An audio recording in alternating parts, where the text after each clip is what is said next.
إن الحمد لله نحمده ونستعينه ونستغفره ونعوذ بالله من شرور أنفسنا ومن سيئات أعمالنا. من يهده الله فلا مضل له ومن يضلل فلا هادي له. أشهد أن لا إله إلا الله وحده لا شريك له وأشهد أن محمدا عبده ورسوله صلوات الله وسلامه عليه. أما بعد، يا أيها الذين آمنوا اتقوا الله حق تقاته ولا تموتن إلا وأنتم مسلمون. يا أيها الناس اتقوا ربكم الذي خلقكم من نفس واحدة وخلق منها زوجها وبث منهما رجالا كثيرا ونساء، واتقوا الله الذي تساءلون به والأرحام إن الله كان عليكم رقيبا. يا أيها الذين آمنوا اتقوا الله وقولوا قولا سديدا يصلح لكم أعمالكم ويغفر لكم ذنوبكم، ومن يطع الله ورسوله فقد فاز فوزا عظيما. أما بعد، فإن أصدق الحديث كتاب الله، وأحسن الهدي هدي محمد صلى الله عليه وسلم، وشر الأمور محدثاتها، وكل محدثة بدعة، وكل بدعة ضلالة، وكل ضلالة في النار. ثم أما بعد، حدثني جماعة من الشيوخ بإسناد كل إلى سفيان بن عيينة عن عمرو بن دينار عن أبي قابوس مولى عبد الله بن عمرو عن عبد الله بن عمرو بن عاص رضي الله تعالى عنهما أنه قال: قال رسول الله صلى الله عليه وسلم: الراحمون يرحمهم الرحمن، ارحموا من في الأرض يرحمكم من في السماء. The Prophet sallallahu alaihi wasallam, he said in this tremendous hadith that those who are merciful, they will be shown mercy by the most merciful. Show mercy and be merciful to those who are in the earth, and the one who is above the heavens, he will show you mercy. The ulama, they mention from them Sheikh Salih Abdis and Sheikh حفظه الله تعالى قال: ذلك بأن العلم رحمة، نتيجته رحمة في الدنيا وغايته رحمة في الآخرة. The Shaykh, he mentions, he says, this is because knowledge is mercy. The result of knowledge is mercy in this world, and the ultimate goal of knowledge is mercy in the hereafter. This hadith is a hadith that is musalsal bil awwaliyah, is a hadith that many of the great imams of hadith, the ulama of the past, they would utilize this hadith as the very first hadith that they will teach their pupils. So you'll find one of them saying that this hadith was the first hadith that they have learned from their sheikh. And that is because of the tremendous meaning that is contained inside of this hadith, and the tremendous reminder and the connection between it and between knowledge that we learn in order that we may understand, so that we may implement. This is the goal, that we learn and we study, we memorize, so that we may understand, and we seek to understand so that we may act correctly, so that our actions are correct. They're upon Tawheed and they're upon the Sunnah. The only way to do this is by learning. There are tremendous benefits that an individual will benefit from in their own personal lives, benefits that will benefit the family, benefits that will benefit the society, benefits that will benefit the relationships within the society, so on and so forth. Now, overall benefits that will benefit, even the animals will benefit from it. Now, the roadways and the pathways will benefit from it. Even the disbelievers will benefit from it. Because the Muslim is one who is very diligent, or should be one who is very diligent in making sure that everyone who has a right gets their rights, to make sure that they are establishing justice. And when this is the case, then you find everyone benefits. Everyone will benefit from that Muslim who implements their knowledge. Everyone around them will benefit from that Muslim who implements their knowledge. The signs of the knowledge will be seen, apparent upon the actions of an individual. And the signs of knowledge being seen upon the actions of an individual, for the individual, this is a sign that they are sincere and they're seeking of knowledge. على كل حال, we have reached the next hadith in the tremendous book by Al-Hafiz al-Nawawi rahimahullah ta'ala, and that is the hadith عن أبي هريرة رضي الله تعالى عنه قال قال رسول الله صلى الله عليه وسلم لا تحاسدوا ولا تناجشوا ولا تباغضوا ولا تدابروا ولا يبيع بعضكم على بيع بعض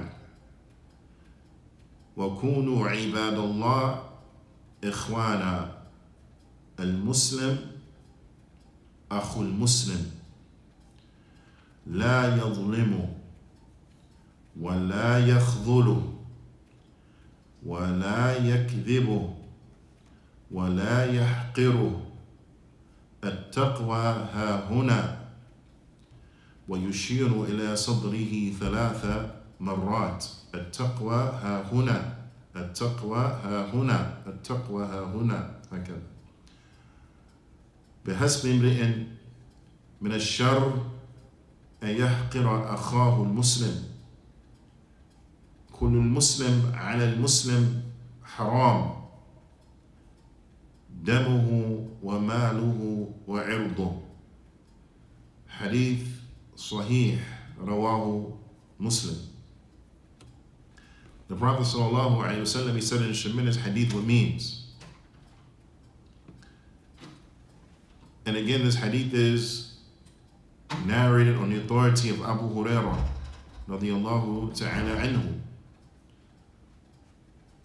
And it is collected by Imam Muslim rahimahullahu ta'ala. The Prophet ﷺ, he said what means, do not be envious of one another. Do not be envious of one another. Do not outbid one another. Do not be envious. Do not outbid. Do not hate one another. Do not keep away from one another.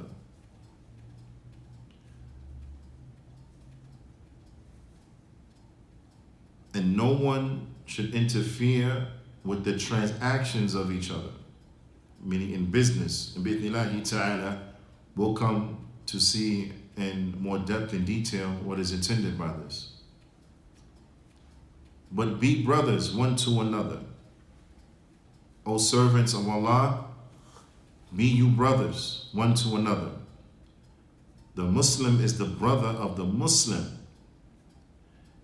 The Muslim, he is the brother of the Muslim. He should not oppress him and be unjust towards him. He should not desert him and abandon him. Nor should he lie to him. Nor should he debase him. Piety is here. And he pointed to his chest 3 times. Piety is here. And then the Prophet ﷺ pointed to his chest 3 times. It is sufficient of a sin that one of you looks upon his brother in contempt, or he holds his brother in contempt. He looks down upon him. This is enough from sin. This is enough from sin that a Muslim should look down upon his fellow Muslim.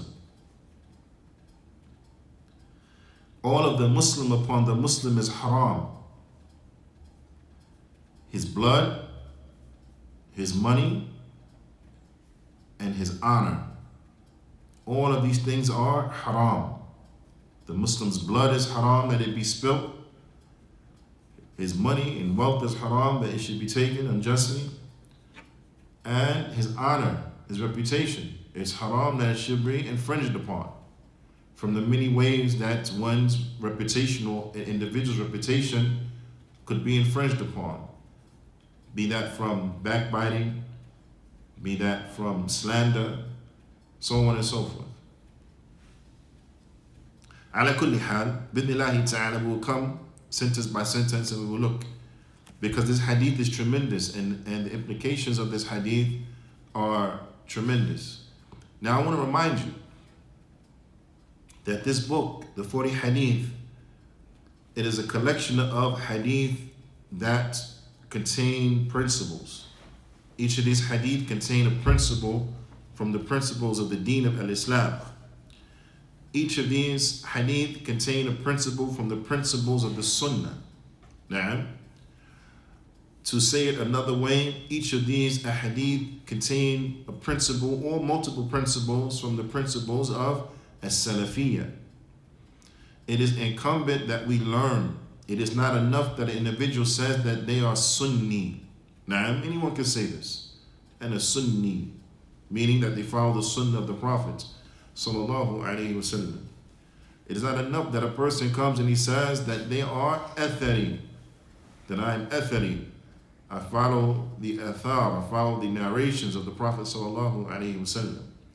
It is not enough that a person comes and they say, Ana min Ahl Sunnati wal Jama'ah, that I am from Ahl Sunnah wal Jama'ah. It's not enough. It's not enough that a person comes and he says, Ana min Ahl Hadith. I am from the people of Hadith, meaning I follow the Hadith. It's not enough. It's not enough that a person comes and he says, Ana Salafi, that I am Salafi. I follow that which the Prophet ﷺ and the Sahaba were upon, that I'm upon the Quran and the Sunnah as understood by the companions, the Salaf of this Ummah. That's not enough that a person just makes a claim. As famous line of poetry says, كل يدعي وصلا لليلة, that everyone claims to have a connection to Layla. وهي لا تقر لهم بذلك, but she does not agree with them in that, because it's just a claim. Now, claims don't cut it, but rather an individual has to adorn themselves with the principles. They have to adorn themselves and govern themselves by way of the principles, by way of the rules and regulations, by way of the qawa'id of the deen. They have to adorn themselves with the proper aqidah, the proper minhaj. They have to truly and in reality be upon that which the Prophet ﷺ and the companions were upon, and those who follow them in good. They have to be upon that fi'lan in order to benefit from the likes of these statements, and in order for these statements to have any type of credence. Then they have to be upon the sunnah, be upon Salafiyya. They have to be upon that which is correct. Whereas claims don't mean anything. And how awful is it that many people will look at those who say they are from Ahl Sunnati wal Jama'ah, and they will look down upon them. Why? Due to the misappropriation of the principles by individuals who claim to be from Ahl Sunnah. They will run away if they hear that a person says that they are Salafi. Why? Due to the misappropriations and the bad conduct that have come from individuals who claim that they are Salafi. They run away. Why? Why would an individual run away from a person who is professing that they are upon what the Prophet ﷺ and the companions were upon? Why would they run? But every Muslim in their right mind should say, this is what I want to be. I want to be upon that which the Prophet ﷺ and the companions were upon. Every Muslim should want that. Every Muslim should aspire to that. Allah Ta'ala commands us with this. Now, the Prophet ﷺ commands us with this. Ma ana alayhi al-yawm wa ashabi, what I and my companions are upon today. Why do people have an adverse reaction, some a visceral reaction to the word Salafi? Due to the bad conduct of individuals who claim that they are Salafi. Some of whom are Salafi, but they have bad character, bad behavior due to ignorance. And some individuals who claim that they are Salafi, but they are not Salafi. Now, ala kulli hal, we know, and those who don't know will soon know, that from the principles of Ahlul Sunnati wal Jama'ah, from the qawa'id of al-da'wah al-salafiyya, is al-ijtima' al-haq, is coming together, unity upon the truth, is being one, coming together. Now being unified and being together, this is an objective of the religion, that the Muslims come together, that the Muslims are unified, that the Muslims are one, that the Muslims are on the same page. This is an objective of Islam. This is an objective of the principles of the Sunnah. This is an objective of Salafiyya. And it's important, and I'm interchanging these different terms so as to show that what? They all mean the same thing. They're pointing to the same thing. There is different ways of expressing it, but they're all pointing to the same thing. That's why Imam al-Barbahari, he said that Islam is the Sunnah, wa Sunnah hi al-Islam. And Islam huwa Sunnah, wa Sunnah hi al-Islam. Now, that Islam is the Sunnah and the Sunnah is Islam. So you can interchange Sunnah with Salafiyya. Islam is Salafiyya, Salafiyya is Islam. It all means the same thing, meaning that what? The pure Islam. When one says that they're upon the Sunnah, they mean the pure Islam. The Islam that the Prophet ﷺ and the Sahaba were upon. That's all it means. When one says they're Sunni, that's what they mean. Now, those who understand the true meaning of it, we should say. Likewise, Salafiyya, when one says that they are Salafi, what do they mean? They mean that they are upon the pure Islam, that which the Prophet ﷺ and the companions were upon. Now, it's all the same. This is what Islam is. Now, ala kulli hal, from the principles of the deen is unity upon the truth. Now, I want you to reflect on this hadith, because this hadith is a hadith and those following. This hadith is a hadith that emphasizes unity emphasizes unity and, I should say, prohibits those things that will erode unity. It prohibits those things that will destroy the unity. It prohibits those things that will break up the brotherhood. Now, because when we say unity, brotherhood, it's all the same. We're brothers. So brothers, what is indicative of brothers is that what? They're together. It's not indicative of brothers that they hate each other. It's not indicative of brothers that they are enemies to each other. It's not indicative of brothers that they are rivals and adversaries of one another. No, but brothers are to be allies. They're to be together. So when we say we're brothers, now upon unity, because you don't treat your brother bad, you treat your brother good. Now, because you're together, because you're unified. But unified upon what? Upon the truth. Unified upon the truth. Not unified just for the sake of being unified. Not unified physically geographically that everyone is in the same place. No, that doesn't equate to unity. Because how many people are together in the same place, but their hearts are separate? As long as their hearts are separate, they are separate. Even if they're standing next to each other, shoulder to shoulder. Even if it's jam-packed. If the hearts are divided, they're divided. Now, whereas the deen, it calls for the Muslims to be united, even if physically they are separated by vast distances. One can be in the east, one can be in the west, they're united. One could live in this century, one could live in 2 centuries before, one could live 4 centuries after, but you find that they are one. And this is a sign of the people of the Sunnah. This is a sign of the people of the Sunnah, is that they have consistency in their da'wah. The da'wah is not inconsistent. There's consistency in it.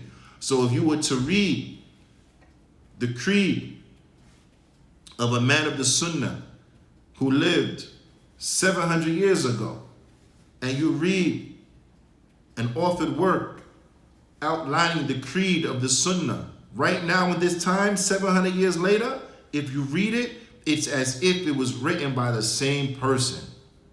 Consistency in belief. Why? Because the truth is consistent.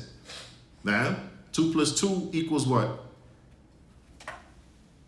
2 plus 2, 4. 700 years ago, how much did 2 plus 2 equal? 4. 700 years from now, inshallah, how much is it going to equal? Same thing. 1,000 years ago, did 2 plus 2 equal 3.5? No, it was always 4. Because it is what it is. The truth don't change. And this is an identifying characteristic of the people of the Sunnah, is that the truth is what it is. You don't find their creed changing. It's the same. Now, so whether it is a work that was authored by one of the early Muslims, or a work that was authored in the Middle Ages, or one that was authored in modern times, it's as if it was written by the same person. Because the consistency. Ala kulli hal, I want you to keep in mind, from the principles of the religion is unity, to bring the Muslims together upon the truth. This is from the principles of the religion. This hadith reinforces that, and it prohibits anything that will erode unity, anything that will break unity down. So when we look at this, the Prophet ﷺ, he started by saying, La tahasadu, do not be envious of one another. What does it mean to be envious? Shaykh Abdul Muhsin, he comments over the first section of this hadith, that being the statement of the Prophet ﷺ, La tahasadu, wa la tanajashu, wa la tabaghadu, wa la tadabaru, wa la yabi' ba'dukum ala bay'i ba'd. The Shaykh, hafidhahullah ta'ala, he comments on this section of the hadith, explaining what each word means. The first one is La tahasadu. Tahasadu, it means that this is a person who he has hasad. A person that has hasad. Hasad is translated as envy. Do not be envious. Now, do not be envious. Sometimes it is translated also as to be jealous. Don't be jealous. Don't be envious and don't be jealous. Being envious and being jealous, envy and jealousy, this is something that will erode unity. Why? Because the one who has hasad, what is this like? What is al-hasad? Al-hasad, the Shaykh mentions, يكون في الأمور الدنيوية والأخروية, that envy, al-hasad, it can be in affairs that are worldly affairs or things that are linked to the hereafter. So a person can be jealous of someone due to what they have from worldly affairs, or due to what they have from affairs that are connected to the hereafter. Now, due to affairs that they have, the collective affairs that they have. For example, a person is half of the Quran, for example. Now, knowledgeable about the religion, right? So on and so forth. People may be, could show jealousy because of this. And these are things that are linked to the hereafter. Or, as relates to this world, then this is pretty clear, right? A person will have a nice car, a person will have a nice house, something like this. So that someone is jealous that this person has a car like this or has a house like this, or he dresses like this, whatever. They're jealous. Now, so this type of jealousy, what is jealousy though? So when we say al-hasad, what does it mean by hasad? Because, see, in English, it's not as descriptive as Arabic. Because in English, you say a person is jealous. That jealousy, what does it mean? Is that it means that that they're jealous, right? In modern terms, they say that they're hating on a person, right? The young folks, they say, oh, he's a hater. This is one who is what? He has hasad, al-hasid. Now it's a hater. He's hating on him. But what does that mean when someone is hating on them? And I'm using this term because maybe a person can understand better. Hating on them, meaning what? They show hatred. They have hatred in their heart because they're jealous of what this person has. Right? So this is the only thing may come to mind, that a person is jealous. He had hatred in his heart because this person has something that they don't have. Firstly, it's important that we understand how nasty and ugly it is to feel like this. The Shaykh, he mentions, he says, وَيَدْخُلُ تَحْتَهُ, what enters into this concept of being jealous and being envious is karaha al-hasid al-ni'mah allati an'ama Allahu biha ala ghayrih, is that an individual who is the hater, right? The one who is jealous, the envier, they have hatred that Allah has given this individual a blessing, a bounty to others. That Allah has given a bounty to other than him. So he's mad about that. The car, he feels he should have a car like that. Why this person got a car like that? He should have a car like that. Why this person got a house like that? He should have a house like that. Why did this person have that? Like this. So is it this saying they're mad that Allah gave this person what Allah gave that person? Because they feel what? They should have it. You understand? You see how despicable that is? This is an individual who is showing a displeasure in what? In qada wal qadar. They're showing displeasure in the divine decree of Allah subhanahu wa ta'ala. Because everything is by qadar. So if Allah has decreed that so-and-so will have a house like this, khalas, no one can take that from them at all, because Allah has given it to them. So now this person is mad. This person has that house, but they don't have that house. As if they're saying, how come I don't have something like that? How come I wasn't given that? Right? Because they feel themselves more deserving, or whatever the case is. But this shows what's a very despicable trait, that a person is displeased with the decree of Allah subhanahu wa ta'ala. The person has it because Allah decreed that they will have it. This person does not have it because Allah did not decree that they will have it. It's very clear. Kullu shay'in biqadar. Everything is by qadar. Ala kulli hal. Also, what enters into al-hasad, which shows the despicable nature of hasad, and how hasad, it will erode brotherhood and unity. ويدخل فيه التمني زوال هذه النعمة عنه. And also what enters into it is that a person wants, the one who is a hater, a true hater, the hasid, he wants what? He wants the person to lose the bounty. He wants him to lose the blessing. So it's not enough that he's mad that this house was given to somebody other than him, but now he wants the person to lose the house. So he wishes ill for the person. He wants the person to lose the car. He wishes ill for the person. He feels he should have that car. He don't have that car. He hates the fact that this person has that car. He wishes this person get into a car accident and lose the car. So now he don't have the car no more. House burned down, so he don't have the house. This is a very ill-hearted person. It's a person who's sick in his heart to have an issue with the divine decree of Allah, and then to wish ill upon your brother because you feel he got something that you should have. You see? This is an evil individual. Now, Does the evil eye go along with that also? it enters into that. Now, it emanates from the one who is envious. The one who's envious. So he wishes ill for a person. Now, so all of these things, obviously, they will what? Erode unity. Because if it is known that this person wants you not only jealous that you have something that they don't have, but then they want you to lose what you have.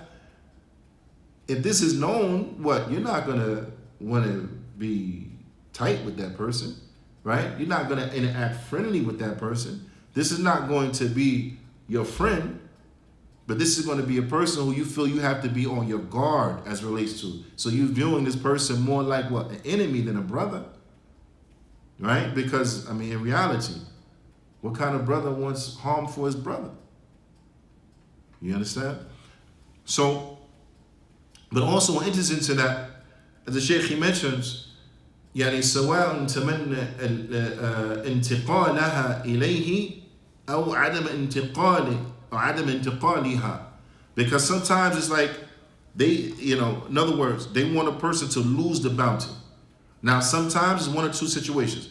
They want them to lose the bounty and they get the bounty, right? For example, a person is mad because brother so-and-so married sister such and such.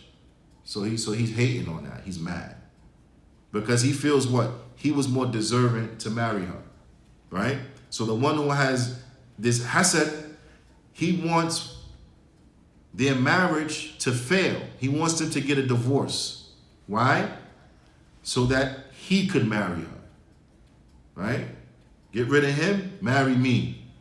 This is the one who has hasad. But also another option or another variation of hasad is that he may not necessarily want to get the bounty himself. He just want the person to lose it. So he may not want it for himself, but he want the person to lose it. So in that situation, that scenario, he wants him to get a divorce. He don't care if he ever marry her or not, but he just don't want them two to be together. You see, this is the one who has hasad. Now, so this is what it means to have hasad, right? Now, there's another concept that is admiring. Like you can admire something, and there's a difference between admiring something and between being envious over something.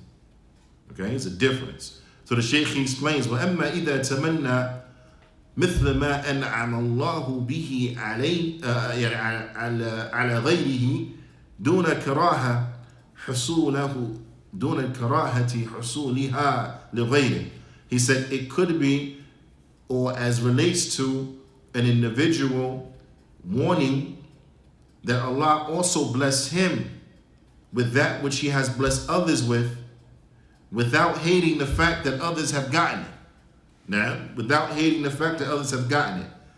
يعني دون كراهة حصولها لغيره. He doesn't hate the fact that others have been blessed with this, but he just wants it too.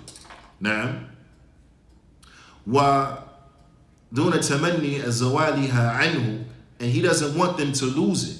So in this scenario, a person, Allah has blessed a person with a nice car, right? So he says, MashaAllah, it's a very nice car, right? He's happy for him that he has a nice car like this. He's not hateful that he doesn't have a nice car like that. He just wants a car like that too, right? He's happy that his brother has it. He doesn't want his brother to lose it. He just want one too, right? So in this scenario, brother says, MashaAllah, you got a really nice car, actually. You got yours in red, I like blue. So it'd be nice, I can get mine in blue, you get yours in red. We can pull up, to the match at the same time. he's happy for him. But he want that too. Like, inshallah, I give me one in blue, we can come to the masjid together, man. That'd be nice. You see? This is admiring something.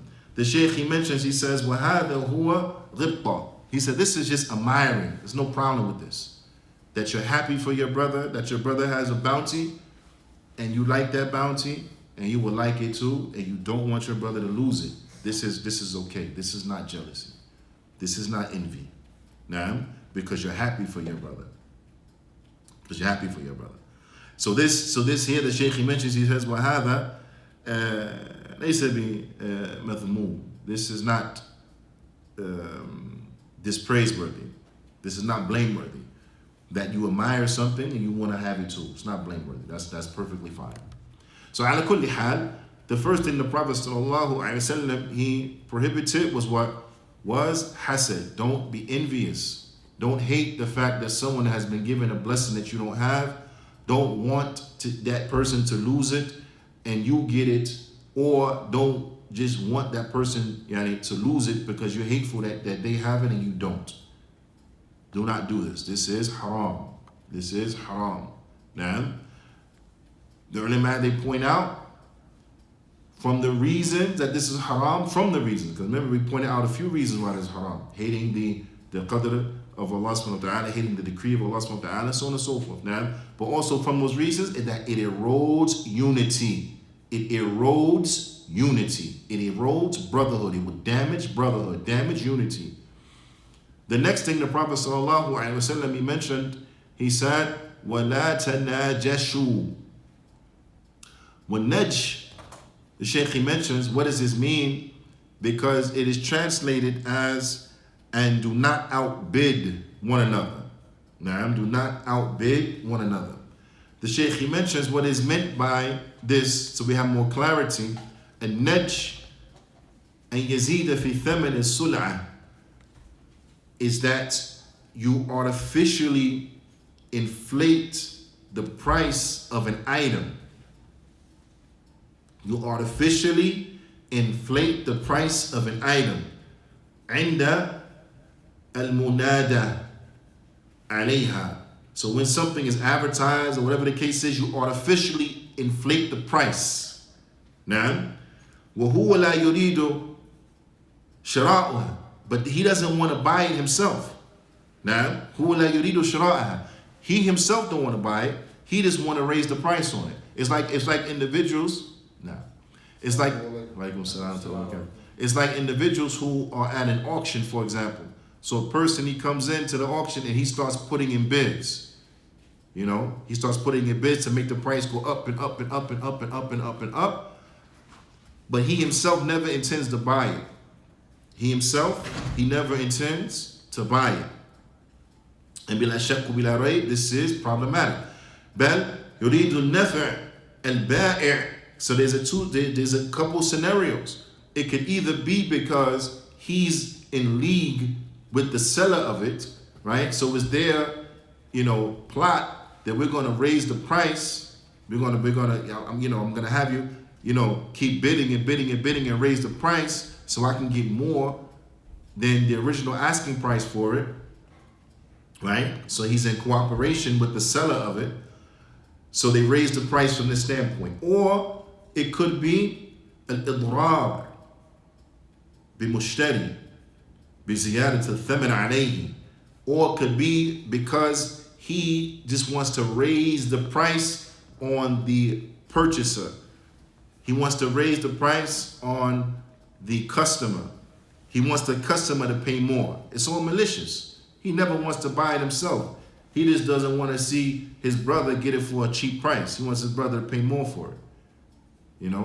Again, when one looks at this, when it comes to conspiring and using this trickery to artificially inflate the price, this will erode brotherhood. Because as soon as things like this become known, this will erode the trust, it will erode the brotherhood, it will erode unity, so on and so forth. Now, so much so a person will say, how can I be united with a person like this? I can't trust him. How am I going to be united with this guy? I can't trust this guy. Look what he did. They conned me. They ran a scheme and they conned me into paying more unnecessarily. You see? Or how can I be united with this person when he raised the price? He never intended to buy it. He just wanted to see me pay more. So how can I be united with him? These things erode brotherhood. So therefore they are haram. Anything that would erode unity, anything that would erode brotherhood is haram. And then next, the Prophet sallallahu alaihi wasallam, he said, وَلَا تَبَاغَضُوا وَلَا تَبَاغَضُوا, and do not hate one another. وهو تعاطي, the Shaykh mentions, هو تعاطي أسباب البغضاء وإتيان بما يجلبها. This is that an individual has hatred, he has animosity for a person, but it's not just that they have hatred and animosity for this person in their heart, but then they do things that bring about hatred, and they do things, in other words, they try to act upon their hatred. It's not just enough that they don't like this person, but then they try to act upon their hatred in order to make other people hate them, right? Or in order to bring to them some type of harm. Or in order to bring to them some type of harm. So of course, this is what? This is haram. We're not allowed to do the likes of this. This is haram, bila shak, bila rayb.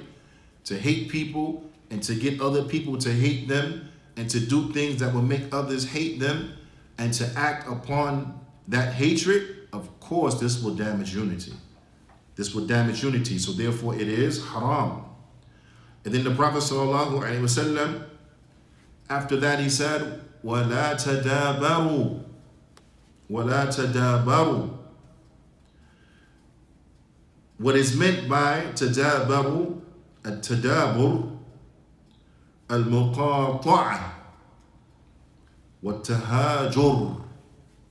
This means to boycott people and to abandon them, to make hijr from a person and to abandon them. And of course we understand by this is what? Unnecessarily, unjustly. Unfortunately, you have people who attribute themselves to the sunnah and they use making hijr of a person to boycott a person. They try to weaponize it and use it in a manner to bend others to their will. If you don't comply with such and such, then we're going to boycott you. We're going to warn against you. We're going to tell people not to come to your masjid. We're going to tell people not to come to your website. We're going to tell people not to come to your business. Now, you have individuals who even go to the part where they try to make an economic embargo upon a person, regardless of whether they're selling things that are related to the deen or not. Huh? You like this? Oh, boycott, don't shop in that brother's store. Now he warned against. SubhanAllah. Nah. And they weaponize it. I say weaponize it, meaning that what they're applying it in ways that's not correct. Now, as far as boycotting the innovator, and as far as boycotting the sinner, this is from the religion, that we are allowed to utilize boycotting of an innovator or the boycotting of a sinner, right? This is permissible. But under conditions. What are from those conditions? Is that in boycotting a person, in an innovator, for example, it is to highlight to that individual the harm and the evil of their way and of their innovation. We utilize that in order what? To help them return back to the truth. You understand? to help them return back to the truth. The sinner is boycotted in order to help them leave alone their sin. To say, what, this sin is so bad, you know what? We're not going to talk to you. Don't sit with us until you stop doing this sin that you're doing. Until you get your life right, don't sit with us. If it is going to benefit a person, where it will make them take stock of themselves, it will cause them to pause and to reflect over their lives, and it will have a good effect and help them to leave alone their sin, then there's no problem, because this is how it's supposed to be utilized when it benefits. But if you boycott it, if your boycotting of an individual results in more harm, then it is not permissible to boycott the person. Do you understand? Now, of course, we're not speaking about the case where you're boycotting from the standpoint because you feel that you yourself will be harmed. So then you avoid certain situations because you feel it's going to have a negative impact upon you as an individual. We're not talking about that. We're talking about a fact where you don't fear for yourself, but you're boycotting them in order to help them do what's right. But you know, by boycotting them is going to increase them in their obstinance, it's going to increase them in what they're doing. So in that case, do you boycott? No, you don't boycott. In that case, you do not boycott, because it will help ostracize and alienate a person so that they will go further into what they were doing. Do you understand? But a practical example of why this has been misutilized and misappropriated, I'll give you some real examples, is you have individuals who have been warned against for reasons that don't necessitate that one is warned against. Let's be clear on that to begin with. They've been warned against for reasons that do not necessitate that they be warned against.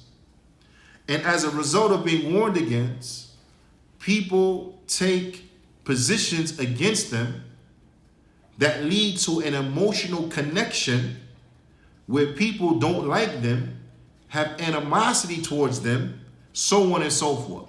So much so, and I'm bringing real examples, this is not made up examples, but so much so that if an individual did not take their position on a particular matter that does not, a matter of ijtihad, does not reach the level of where we boycott one another for to begin with, if an individual does not take their position, they ostracize that individual. And if the individual was to come to their masjid just to pray the salah, after the salah, brothers have been surrounded by individuals and asked, what is your position on so-and-so?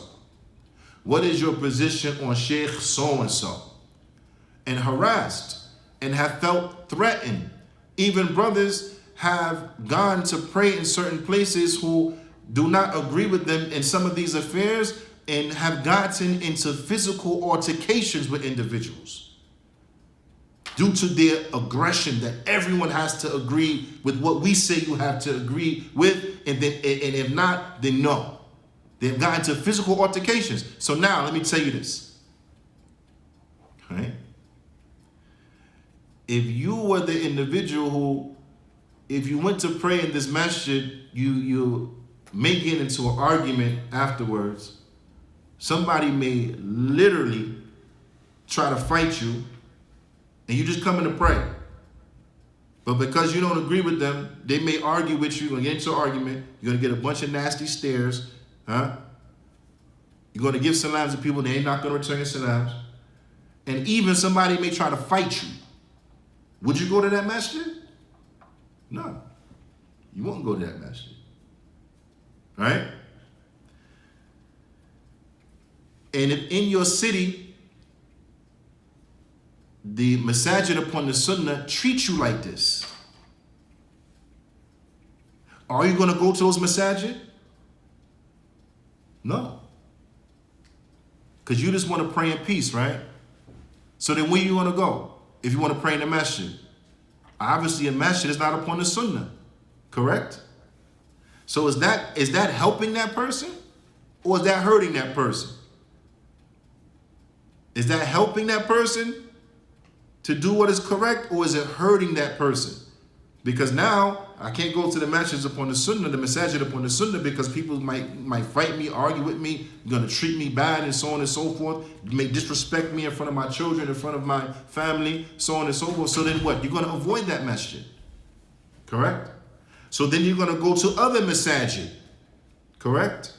But to show you, Juyaanee, how these individuals, they don't intend good for the people, they chase them away and then blame them for not coming around. They say, oh, if they were upon the sunnah, if they were upon the sunnah, then why don't they pray in the masajid upon the sunnah? Allah, what do you mean? Because when he tried to come and pray, he got into an argument, someone tried to physically accost him, so on and so forth. Why would he come there? Where else is he supposed to go? If you want to pray in the masjid, you got to go to another masjid. Oh, if he was upon the sunnah, then why don't he come around? Because of the way you treat him. You ostracize him, and then you blame him for not coming around.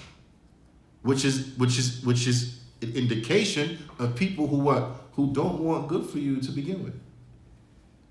You understand? So this abandonment of one another, the Prophet ﷺ told us, don't do that. Don't ostracize each other.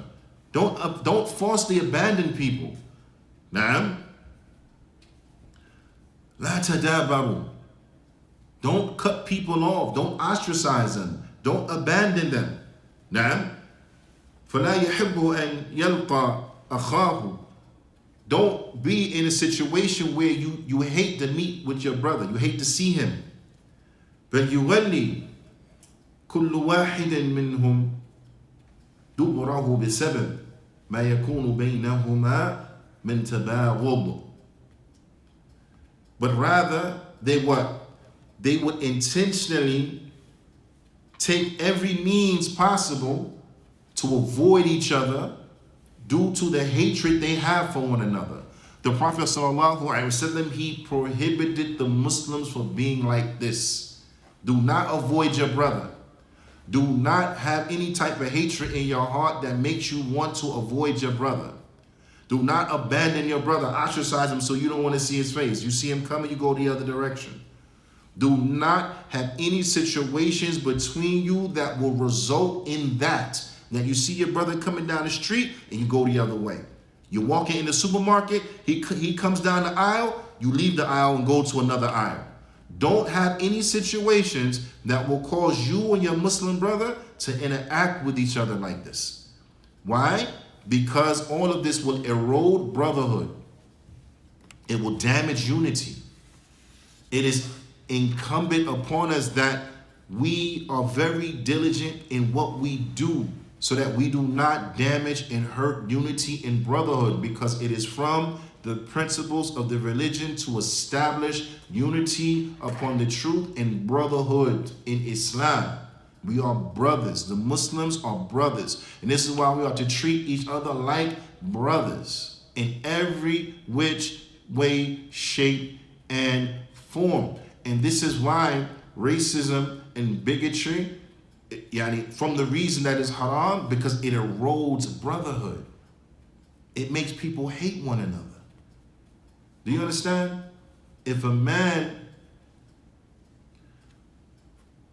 wanted to marry a sister because the family was a good family, had good character, so on and so forth, right? And when they went there to marry the sister, the father tells him, no, we don't marry our women to the likes of your kind, because you're not from our tribe, because you're not from our country, because you don't have the same skin color as we do, so on and so forth. If a person tells you that, and then in the next breath say, but we still brothers, right? What the honest answer will be, well, I don't feel like we brothers. Right? A person, emotional response in the heat of the moment, not thinking, may be to say no. Ain't no brother gonna treat me like that. If you was my brother, you wouldn't treat me like that. How you gonna say we're brothers and then in the next breath say, on the same breath say, we don't marry our women to the like of your kind? So what kind of brotherhood is this? Is that gonna foster love and affection? No, it's gonna foster hatred. It's going to foster hatred. It's going to foster, if he come down the aisle, one aisle in the supermarket, you see him, you're going to go down the other aisle. You say, man, this guy disrespected me. He really hurt my feelings. I thought it was a good family. And they tell me this. You a good brother, but you need to marry somebody from your own kind. That's how brothers talk to each other. SubhanAllah, that's how you really feel? Wow. That don't sound like how brothers treat each other. Anything that erodes